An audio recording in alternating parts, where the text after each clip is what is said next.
Ça va surtout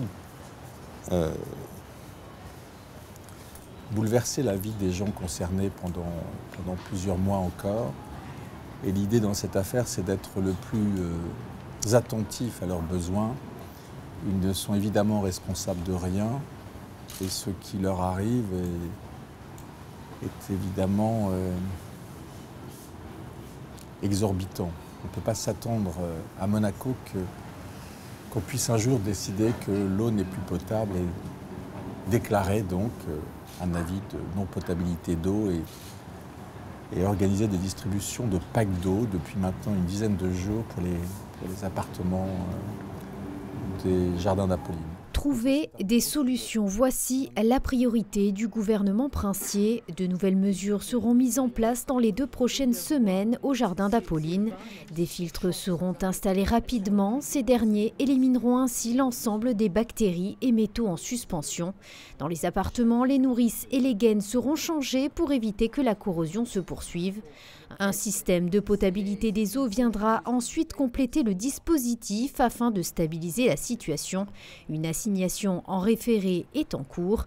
Le gouvernement princier s'efforce de s'adapter au mieux à ces conditions particulières. Un médiateur a de plus été nommé. Albert Croesi sera chargé de mission auprès du ministre d'État. Le bien-être des occupants est le seul critère retenu dans la prise de décision.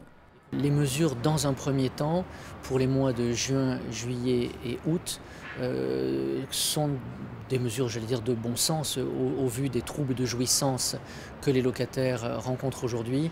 A été proposée une gratuité des loyers et des charges. Et pour les personnes qui souscrivent des contrats habitation capitalisation, des mesures équivalentes, enfin portant donc sur des sommes équivalentes, seront également proposées.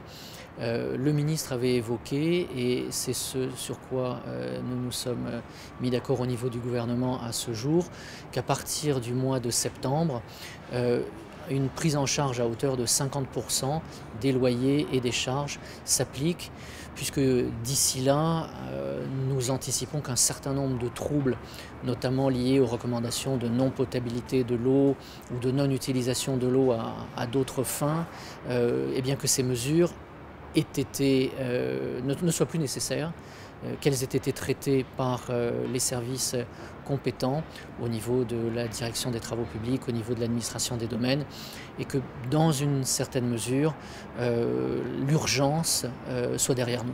Côté finances, en principauté, un autre dossier est à l'ordre du jour, celui de cette nouvelle association avec l'aéroport de Nice-Côte d'Azur. Cette opération est estimée entre 100 et 130 millions d'euros et sera réalisée à travers l'acquisition d'une participation dans la société Azura Aeroporti. Ce nouvel outil essentiel pour le pays offre ainsi une image encore plus attractive. Mais cet ambitieux partenariat est avant tout un outil de développement économique. C'est sans aucun doute un très bon placement financier de moyen long terme. Cet aéroport, il se développe au niveau commercial. À tout point de vue, je pense que les décisions qui ont été prises par sa direction générale et qui seront, je pense également, celles que le consortium qui s'est porté acquéreur voudra perpétuer, ces mesures ne manqueront pas également de représenter pour Monaco un intérêt financier. La sécurité en principauté reste un sujet de mobilisation permanent pour le gouvernement princier. À l'occasion de ce petit déjeuner presse, tous les moyens mis en œuvre pour continuer à faire de la sécurité l'un des fondements du modèle monégasque ont été largement évoqués.